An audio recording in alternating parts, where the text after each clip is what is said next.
add that, I think this is a great example of what great teamwork can do. We had a fantastic committee. We had a lot of support from the community. And I think it's just a great example of what you can do when you all come together, when you're very passionate about something, when you believe in something, and you have the support. And I think that came through from the beginning to the end. It wasn't our goal to win an award, but we were going to build and work in a gold station. And I think I'm very proud of that. And I hope, 30 years from now, people will look back and see our vision and see that we tried to put this community in a good place and this fire department where it needed to be, even 30 years from now. I think our forefathers did that for us, and we thank them to this day that they had the vision. We went through, tough times to get there, but I think it'll all be worth it, and I think it's already paid off. Every weekend that training facility is going, and, there's life over there every night. So just wanted to say thank you. Awesome. Thank you. Great job. Before we let you go, any members of the board wish to say anything? Start with you, Mr. Robertson. No, I'm like Billy, you give me a microphone and I could just end the evening like that, I guess. But really, I have just been overly impressed with how this whole operation's gone through. Just as the chief said, just total teamwork. That's what it is, from the top leadership down to the guy that, sweeps the floors over there, which, by the way, I've seen the top leadership sweeping the floors. So it is total teamwork, and I'm just as proud as I can be to be part of Carver in that aspect. Great job, all of you. Sarah.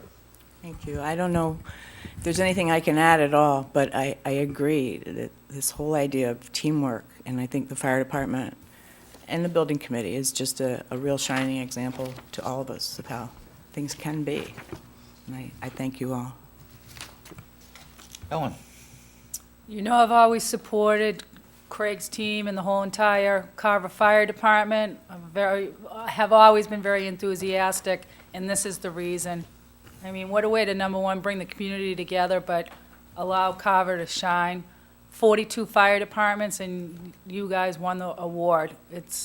I'm speechless. And that's a first. Thank you. It's already been said by everybody, the word teamwork. And the first thing, when I first heard about this award, and I went ahead and I was lucky enough to read the article, I think this epitomizes the Carver Fire Department. And it's teamwork from top to bottom, everybody working to the same goal. And that extended to the building committee, the architects, the project managers. They all developed that same sense of teamwork that's already been generated and continues to be worked on in the town of Carver. So to me, this is the quintessential team award. It's not one designer, it wasn't one part, it was teamwork of everybody involved. And I think it's a proud moment for the design team, the building committee, the fire department, and I agree, the town of Carver. And it's just another area where our fire department, we're so lucky to have, is really a leader, not only in the county, but in the state, and is recognized nationally. And they get a lot of, respect across the country. We had firefighters and chiefs in from, was it Brazil, chief? Right. Coming in because they wanted to know how to set up fire departments, call fire departments. And it was suggested that they come to Carver to learn that, see how Carver does things. So I am very happy that you received this award, and congratulations to you all. Thank you. We'll now let you escape. Unless you want to stay for the rest of the meeting. I do need the chief for one item, but this is chief duty now. Thank you, guys. Okay.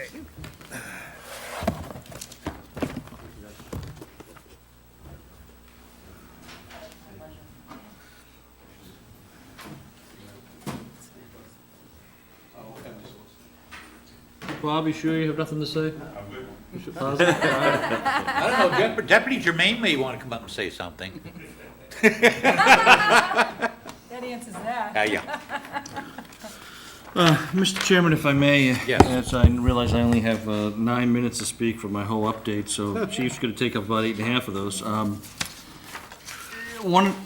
In our most recent storm, I think our public safety crew and DPW operations and maintenance all did a phenomenal job in combating the issues they had to do with, 80-mile-an-hour winds that was not classified as a hurricane. But we had destruction similar to what a hurricane does do, with multiple roads down, multiple lines down, lines entwined into trees. So again, they did a phenomenal job. However, what alarmed me was the fact that had something been, had 10 minutes of time changed, we could have been having a different conversation at this point, where we could have had some members of our public safety crew injured and electrocuted. And I'm going to ask the chief to go in a little bit more detail about this, but we had Eversource blindly turn power lines on remotely without even checking to see if the lines were down. And these were lines that were just recently cleared 10 minutes ago, or 10 minutes prior to them being energized, by our DPW, by our public safety team, by the equipment, the metal equipment that we had rolling on those streets. And again, 10 minutes could have meant the difference between life and death. Now, the result of this was we just had a bunch of small little brush fires in the rain. But again, we can't lose sight, and I strongly believe that Eversource needs to relook at its procedures and processes to never let this happen again, because someone could have lost their life. With that, Chief, can you go over in a little bit more detail? Sure. So we had been responding to numerous incidents throughout the night and the day, and I first want to thank our DPW. They did an unbelievable job keeping the roads open throughout the night, and I know they were busy all night long. That took a lot of effort. We had fire crews, and obviously the police were out clearing roadways, going to fire alarm calls, going to down wire calls all night long. That next morning, myself and Deputy Jermaine started to sweep the area. We'd take a ride around town and see what's really going on. And we came across a number of road closures that needed to be cleared. We couldn't get an ambulance through a fire truck if we had to. One of the ones we responded to was in the area of 31 West Street, across the street, where we had multiple pine trees down across the road and wires down across yards, and probably about a 500-foot, maybe 800-foot strip. The power had been off in that area for quite some time. It had been reported by our public safety and fire dispatchers to Eversource. We have a special hotline that we call that's supposed to get you some priority service. Those had been called in, as they're supposed to, throughout the night. The power had been off in the area for quite some time. We obviously had to make a decision to open up the roadway for public safety. So we responded to that incident in 2 command cars, a brush breaker, and a DPW loader and their crew. So we went to work, we cleared the roadway, took about a half hour of chainsaw work, brought in a loader, pushed all the heavy stuff off, cleared the roadway. There were a lot of wires in the area.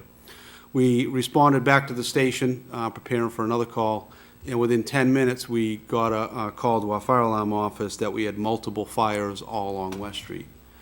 So we responded back to the West Street area. I was the first one on scene and observed many small fires in the grass and so forth in the wires that were going up and down the street that were now on the roadway that we had just left. When you respond to something like that, you do your job, and the first thing you do is make sure the public stays away, make sure the homeowners stay inside their homes, and notify them what's going on. While doing that, with the assistance of the police, you really take a deep breath and you say, we were just here clearing these lines, and no one has been here to check if they were on the ground or not, and somehow, remotely, these power lines got energized. And even while we had live lines on the grounds, they were snapping, we had residents that were walking down West Street. One was walking a dog, came within 5 feet, of walking into a power line. And thank God they weren't on the power line when it got turned on. So no one got hurt. I'm not here to say anyone got hurt. I was talking to the town administrator about it, and he felt I wanted to bring it to your attention. And to bring it to your attention, just for some support, maybe a letter from the Board of Selectmen to Eversource, to find out a little bit more detail in this. Everything is becoming automated in the world today. We all know that, and so isn't power. And obviously, they can do a lot remotely, and is what they're doing. But it's been normal procedure. We always assume lines are alive until we do a face-to-face with the utility company. We require a face-to-face, not over a radio, that the power's been cut. And there were no utility crews in the area. We hadn't seen any, even in that section of town for hours. And that power was energized up, so with the lines all across the road. Accidents happen, but accidents are preventable. So, it should be looked into, and it could have been a real different story, and I would be coming to you for a different reason. The second part of my story is we have been receiving very slow responses from Eversource. When we go out to calls, we do numerous of them, arcing wires, trees on limbs, wires down. We respond, an engine company, and they would get on scene, and they secure the area, and they immediately get a poll number, and they call in for a response level. Eversource has created 3 levels that they want us to notify them for them to respond to, a level 1, 2, or 3. A level 1 is immediate life safety. Power needs to be shut down immediately. Emergency services are on scene. That's the highest priority. You call level 1, they're supposed to kill everything and be there instantly. It goes to a level 3, which means that we have a fire apparatus on scene for an extended period of time, watching some wires that are down. And again, these are all emergency responses, not a homeowner response. We're experiencing, every time that we call, our dispatch center calls the Eversource hotline, a minimum of a 2-hour ETA. They automatically say standard answer is at least 2 hours or a minimum of 2 hours. So that connection is not getting to the actual boots on the ground of how long they're going to be. To Eversource's credit, they might show up in 15 minutes.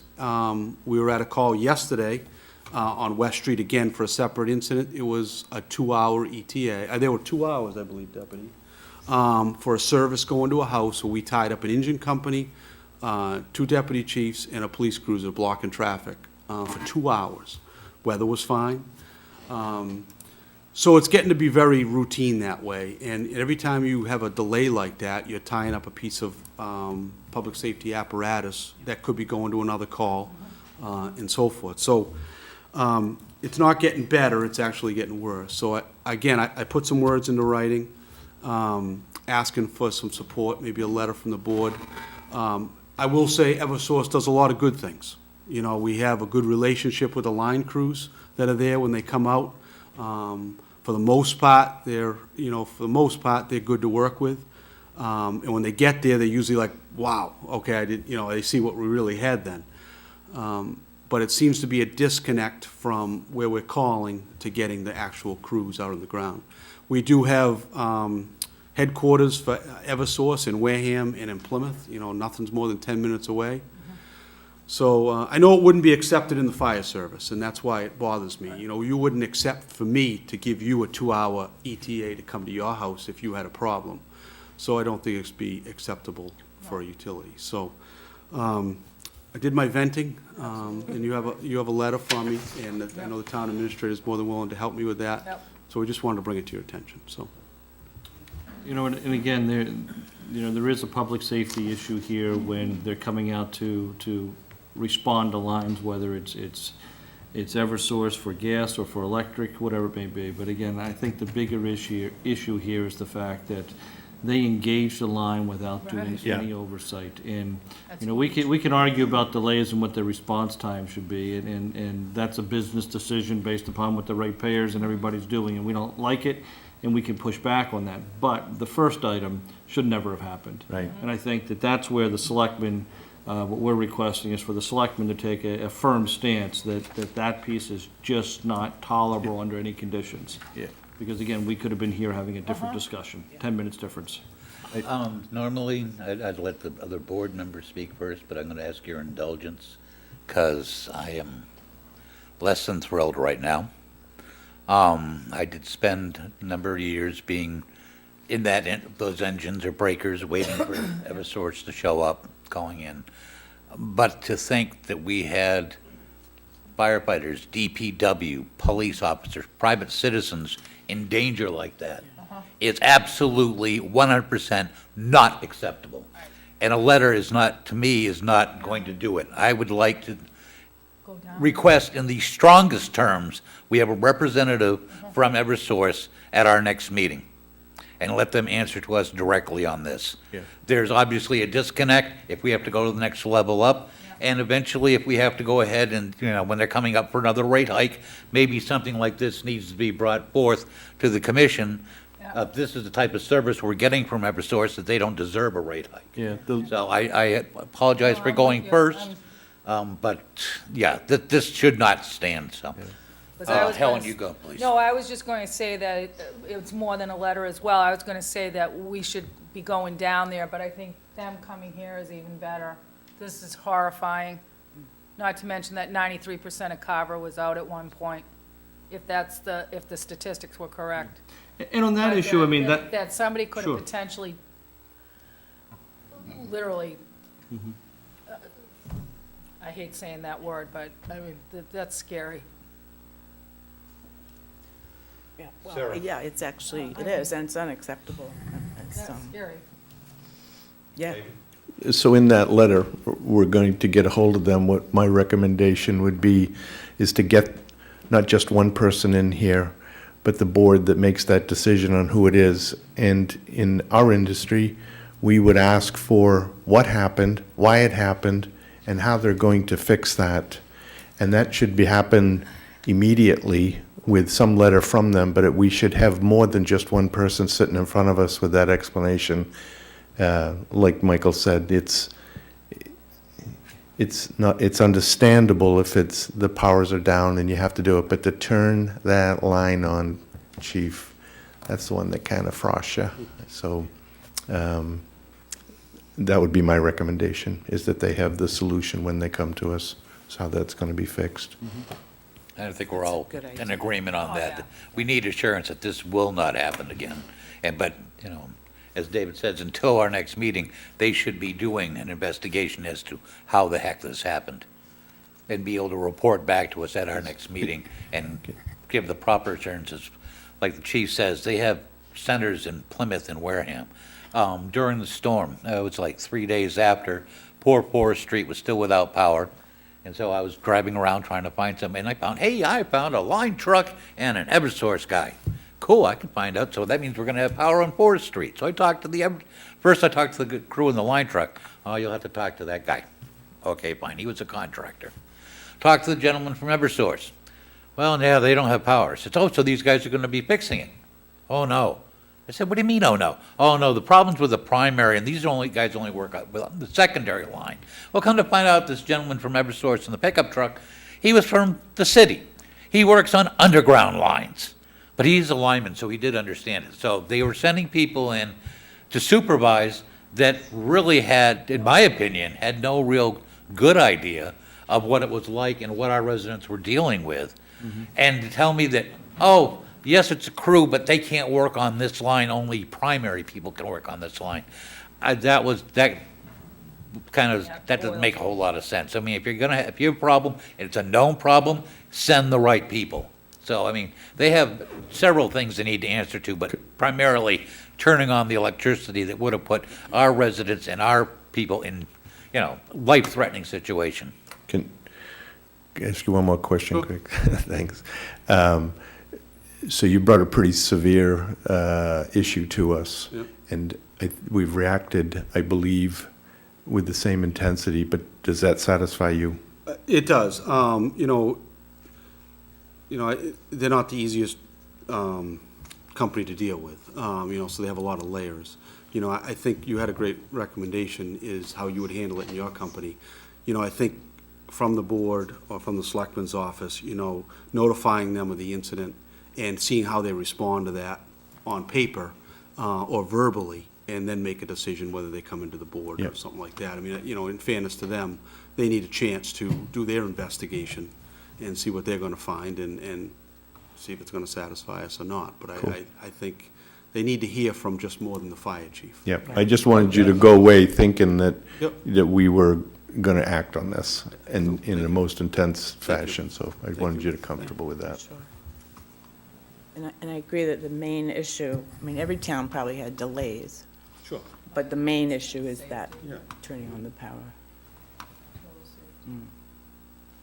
Thank you.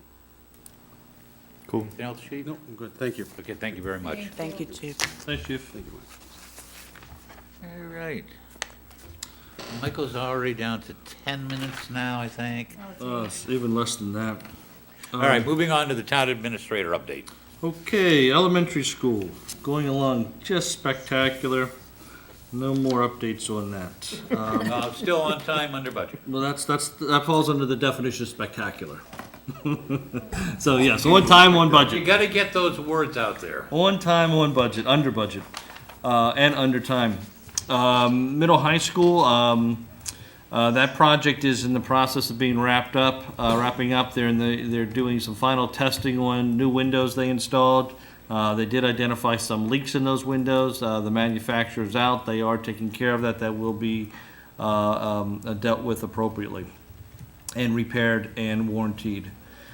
Sports complex at the middle high school, we did select our landscape architect for that. We had our first meeting with them last week.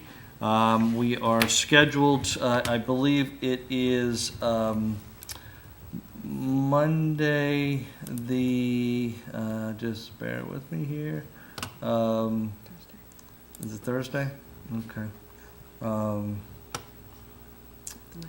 The 9th? Is it the 9th? The 9th. Elaine's telling me it's the 9th. The 9th is our next scheduled meeting with them, and they're going to be going over some recommendations on turf versus no turf. We are on an aggressive schedule for that. Following the meeting on the 9th, and again, we encourage the public to come to those, we are going to be meeting this November 20th on Monday at 7 o'clock. This is actually going to be a really big meeting because that's when they're going to have the detailed analysis and cost benefits on the pros and cons of having natural turf versus artificial turf. Where will that meeting be And that'll held? be here at Town Hall at 7 o'clock on Monday the 20th. Now, why that's important is, again, keeping to our schedule, we are looking to have a joint meeting with the Board of Selectmen and the school committee, and we're thinking of doing that on the 28th as well, which is, because we really need to have a meeting that week. This will not only be with the school committee and the Board of Selectmen.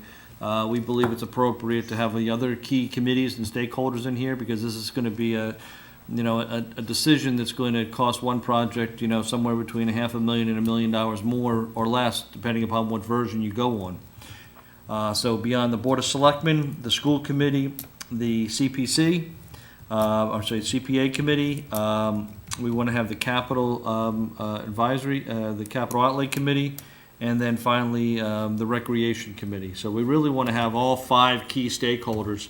What month are we talking about for that? This will be November 28th when we're going to have our next meeting. So now I have to figure out how we're going to juggle that with potential people from I Eversource was coming gonna in. say that Yeah. perhaps we might have to put Eversource off until a meeting in December. Perhaps. Thought we were going to see how they respond. Right, so that would give them Yeah. more time to Oh, okay. do their investigation. And the reason why this schedule's important is just to try to, we need to have a go or no-go versus turf, artificial turf. And we feel the best way to do it is to have all 5 boards hear what's happening and then unanimously make a decision which way to go, or not unanimously, but, collectively determine which way to go. And there is no right answer for this, by the way. There is a cost differential from one to the other. And both have their pros and cons. But if we're going to then move forward with actually reconstructing the field, we need to make a decision then. so they can move forward with designs, bid documents, and get those out before town meeting. So that is still on a pretty aggressive schedule. Let's see, so again, just for dates on that, I would encourage anybody that can to come to our meeting on the 20th at 7 o'clock for the initial public discussion on natural turf versus artificial grass, or other way around. Turf grass. We get the message. You got the message, all right. At 7? That's at 7, yes. And we're still working with the our strategic plan for the police department. We did have about 30 citizens that were kind of selected to represent the town on a broad basis. That provided some important information back to the consultants. And they're in the process of drafting their report and working with the chief and assembling all that information to bring back, which is going to lead us into what the development program is going to be for the police station, which really follows the same process that was done with the fire station. Just that they did their report a few years prior to getting the approval from town meeting. Update on the budget process. I have our capital outlay piece. It's probably about 98% complete. I'm just was meeting with Dave Siegentoff today just for a few minor tweaks in here, and then a couple of quick discussions with the school committee. But that'll be ready for our next meeting ahead of schedule. We're also working on our draft budget, and that is being submitted as well.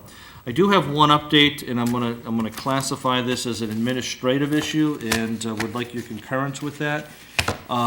This evening, we had a meeting with KP Associates, our KP Assessing, KP Evaluation Group that does the assessing, our consultant for that. They actually provided updated information to Meg as it related to new growth for 2018. There's actually some additional new growth that occurred. So when we had put together our budget in here, these numbers actually have increased slightly. So without any objections, I'd like to just go back and update this with those accurate numbers. And it'll increase, it'll flow through the whole thing, but it'll just change that a little bit. Do we have any objections? No objections at all, yeah. So Press on. I haven't told Scott that yet, but he'll be happy. Or more importantly, Brad will. So there is a slight amount of new growth that came in due to some of the development that happened in town, predominantly some of the residential houses. So I'm gonna make those changes. Other than that, do I have anything else? Oh, I do have one more thing.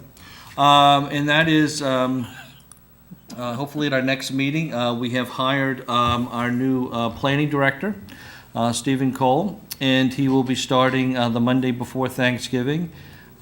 He's winding down his position and closing that out appropriately, and we're very excited to have him come in. He's met with his staff. We've introduced him to most of the department heads. And again, I think Elaine and I and Bruce Mackey had the interview process with him, and we're very excited. We're very excited, and he's excited to come work for us. So we're happy to make that all happen. So that's all I have. Okay, before we go into this Board of Selectmen update, my bad, I was in such a rush to get into the award.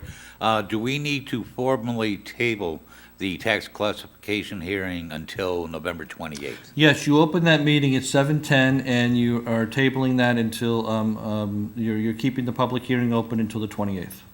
That was what that's what you guys did, right? Let's formally go Yes. through that, please. So, we're keeping As written. Do I hear a motion to keep that hearing open until the 28th? Should open the You hearing. can open the Yes. hearing. Let's go ahead and open the hearing. It was slightly delayed at 7:45.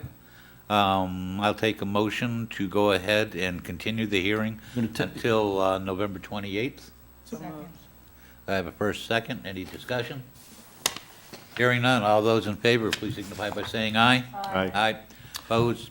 So it is tabled. The hearing is still officially open. It's just tabled until the 28th. Yes, the Board of Assessors is going to be sending out to you guys in the next week or so an information packet with their recommendations.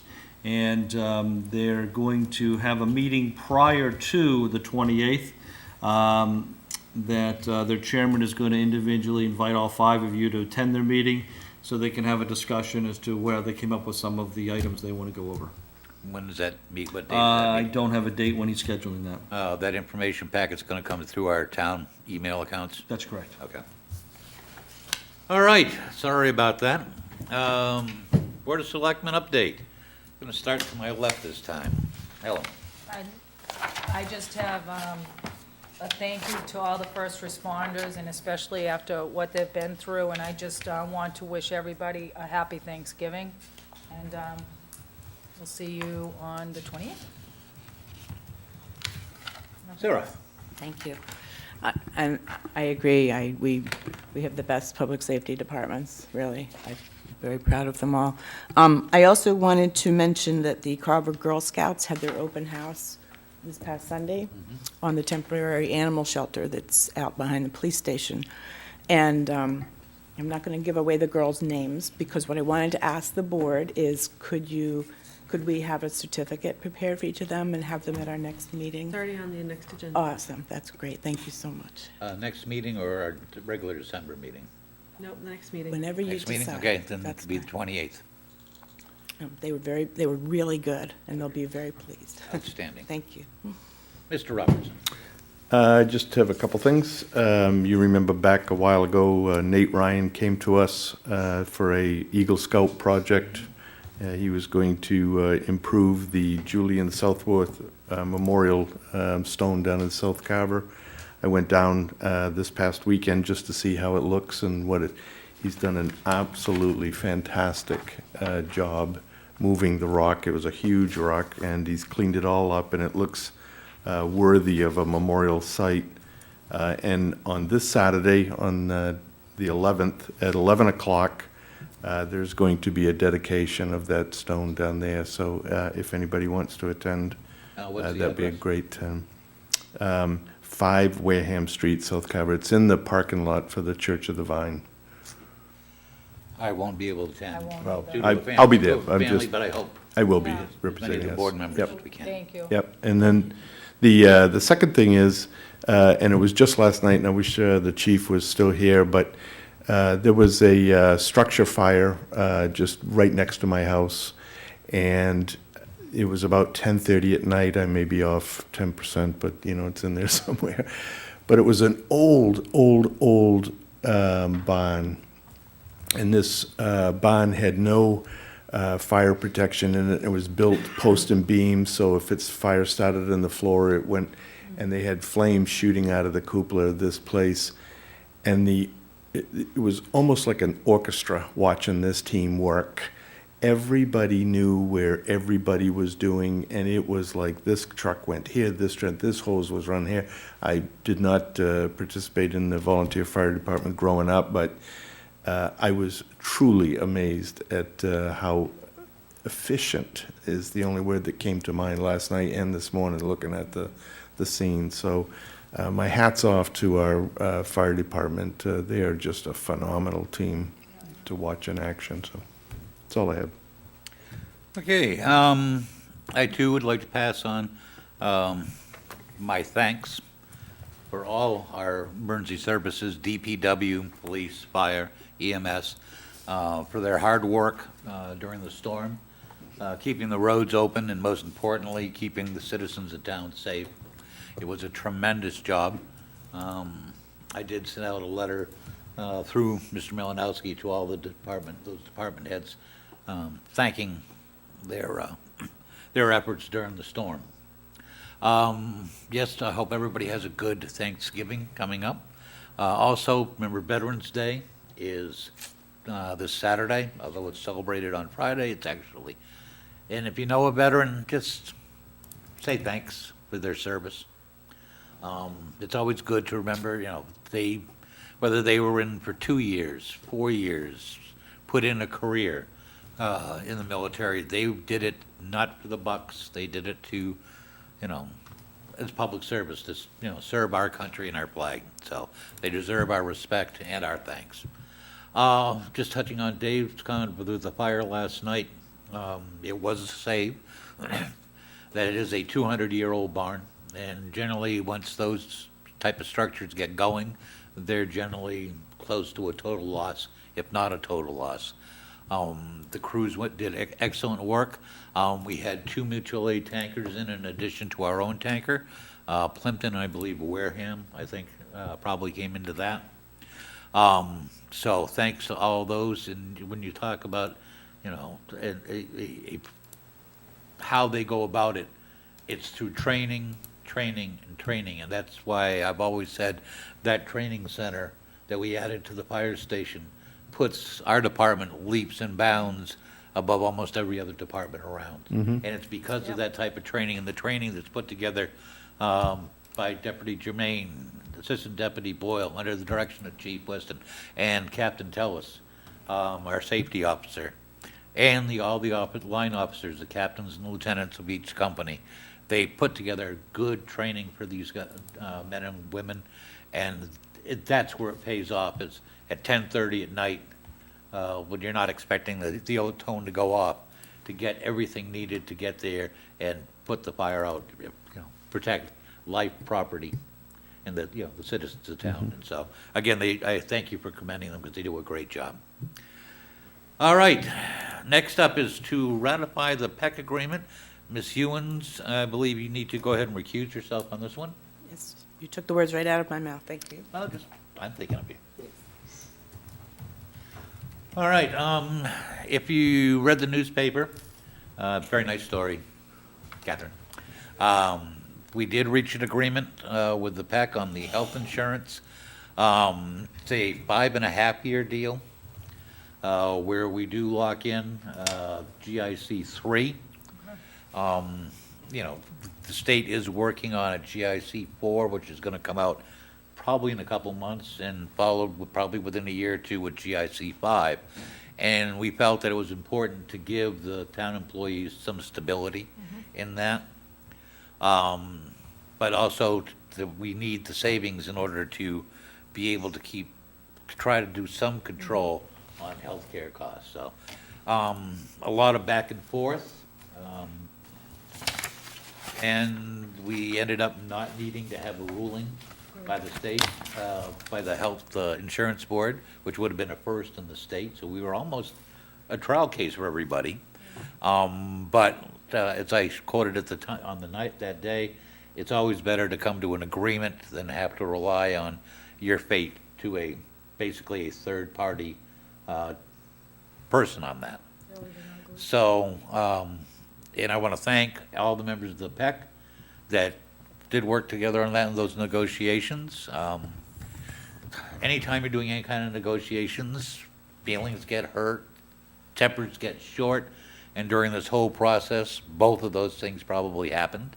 But in the end, you have to put personal feelings aside and try to come together to work on an agreement that not only offers some protection for the employees, which we got with a 5.5-year mitigation plan for this, which may, depending on use, could last 6, 7, or 8 years, which to me is a good thing.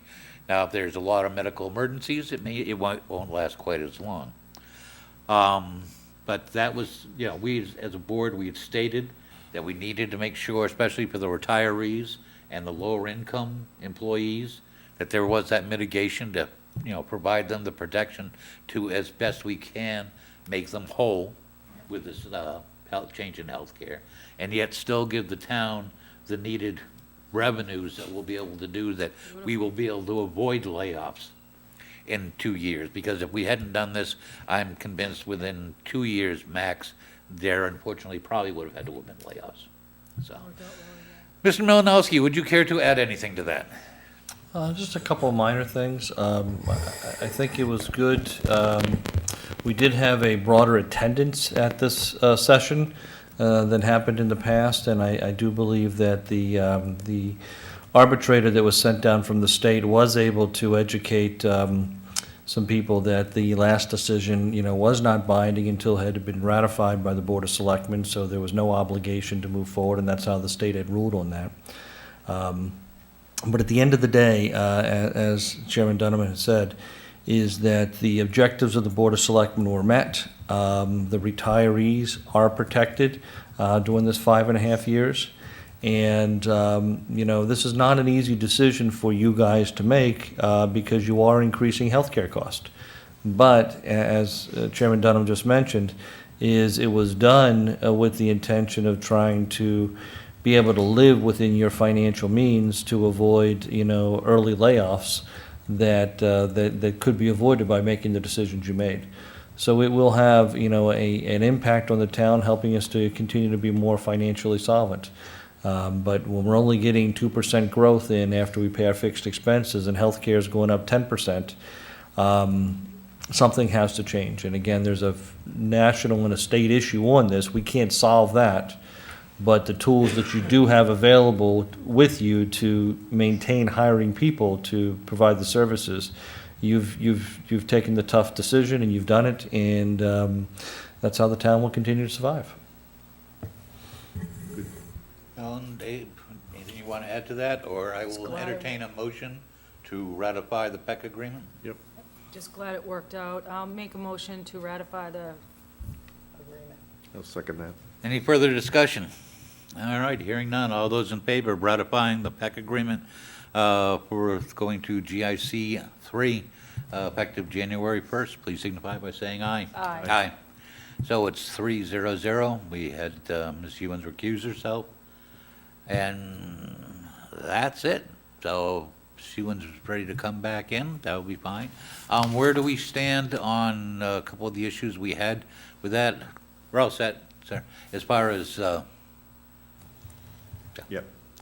just your projects that you have to do, one is to make sure no one's losing their deductibles, and also the reporting procedures. Are we Yes, making progress? we did get firm clarification from Gateway and from the healthcare providers, both Blue Cross and Blue Shield, that people's deductibles will not reset on 1/1/18. They will be able to carry that through the entire fiscal year as our cycle goes.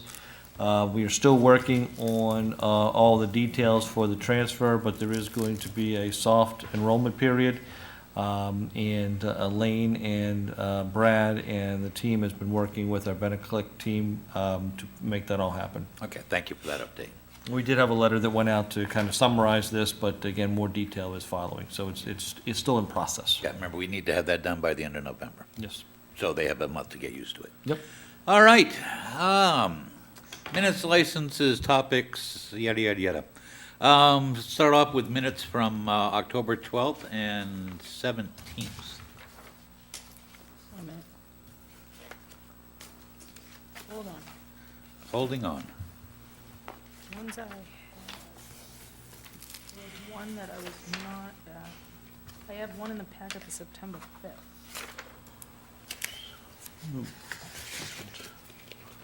You were absent for the October 17th meeting. Right. She was sick. But I have in my packet for September 5th, unless there's more. Do you have, I'm going what's in on my computer. oh, okay, I can look at the computer, that's true.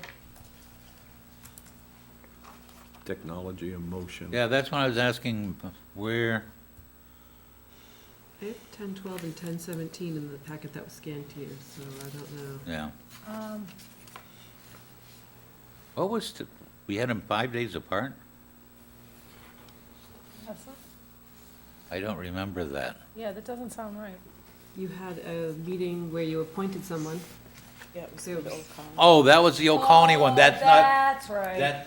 is that something, how do we go about That makes handling sense, that one? sorry. Because I wasn't involved with that, and Helen and Sarah were, but David was not. So we could do it when we next meet with the school committee. Yeah, I think that'd be a better recommendation, that meeting that was held for the, Yeah, because there was only Vote. 2 of us. right. So let's just go ahead and do the one from October, what did I say, 12th? 17th, 17th. and I need to recuse. Yes, you do. I'm not here. To hear a motion or to accept the minutes of October 17th.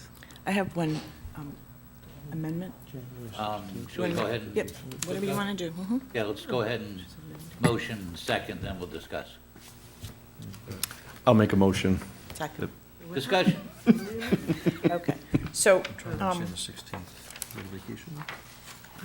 Michael Lane? I can give the details to Elaine later. I'm sorry, I just saw this. But down on the bottom of page 2, where it says, Hewen cited correction in letter sent to retirees and requested that letter be sent, et cetera. It should say that new letter be sent, and at the end of that sentence, it should be added what I actually asked for, which was stating Sarah Hewen was recused from the Board of Selectmen's healthcare discussion for healthcare about, for retirees and employees, and recused from the vote and did not abstain. So I just think that entire information should be on the record. Okay. So, the guys will take care of that over there? Elaine's got it. Okay. Do we want to redo it as amended? Move to accept You should, this yeah, you can move it, yeah, to accept it as it's amended from what Sarah said. Second. Okay, any more discussion? Hearing none. Those in favor, please signify by saying aye. Aye. Aye. Those opposed, hearing none. 3-0-0 with Helen recusing. Right. Okay, next up is the approval of the Ragnar Rally event, pending approval by Police, Fire, and EMS. Well, actually, it's none of my business. That's all right. I'll make the motion to approve. Second. Discussion. Is this the multi-town race? Okay. It's the same one they ran last year, didn't they? Any discussion? Okay, all those in favor of approving the Ragnar Rally event pending approval by the police, fire, and EMS, please signify by saying aye. Aye. Opposed, 4-0. Approval of the South Shore Road race management event for November 26th with 4 officers. I'm assuming this has been run through the police chief. I'll make that motion to approve. Second that? Discussion.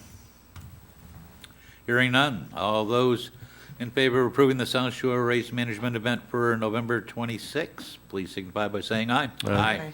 Opposed? Hearing none. 4-0. We have a one-day special permit bartending service of New England LLC at the Sportsman's Club on 11/18. This is a private event. I can, So, motion? I can make a motion that we offer that license to New England on 11/18. I'll second that. Second, further discussion? Hearing none. All those in favor, please signify by saying aye. Aye. Opposed? Hearing none. 4-0. All right, next meeting's coming up, the 28th, where we'll be continuing our tax classification hearing. Also having joint meeting with all the other groups that Mr. Malinowski talked about, so we can have a good discussion about the future high school sports complex. What's this meeting, joint meeting on the December 5th? I'm sorry, it's December 5th is where we'll have that joint meeting. Ah, okay, so the 28th won't be that as long, good. I was worried about it. So we'll have that joint meeting with everybody on the 5th, then department budgets on January 16th, and February 6th with the school, and lots of other meetings. We're not going to go on those because those may change. Do we need to go into executive session? I don't believe so. We do not. I didn't think so. I need to add a couple of things. Last month, if it's okay. That's quite all right. Last meeting, I was going to, there was a couple of fishing clubs that wanted yes. permission, and I asked to postpone it till this meeting, and I looked into it. The plant that is in Sampson's is not brought in by boats, but however, I would make a motion that we do offer them, the stickers to come in and fish with the same stipulation we've put on it for years to say, please clean your boat off to make sure there isn't any foreign plants coming in. But that'll be an ongoing investigation, but it's not coming in from boats. Do we vote, need to vote on those tonight, or should those wait till the 28th? Yeah. It can, okay, Or the 5th, actually? yeah, it's, 28th or 5th, I don't care, whichever one. Right. okay. Okay, so we'll I vote on just want those to say next meeting. I did it, and okay, sounds great with me. Anything else? Going. I will take a motion to, no, I'm just, I just get to adjourn, don't I? Yeah. Somebody has to make the motion. Oh. Do you I'll want to make ma- that a motion? Sure. I make the motion, we adjourn? I second that. Okay, first, second, any discussion? None. All those in favor signify by saying aye. Aye. Those opposed, 4-0. Done. Thank you for coming and watching. That hurt. I really did.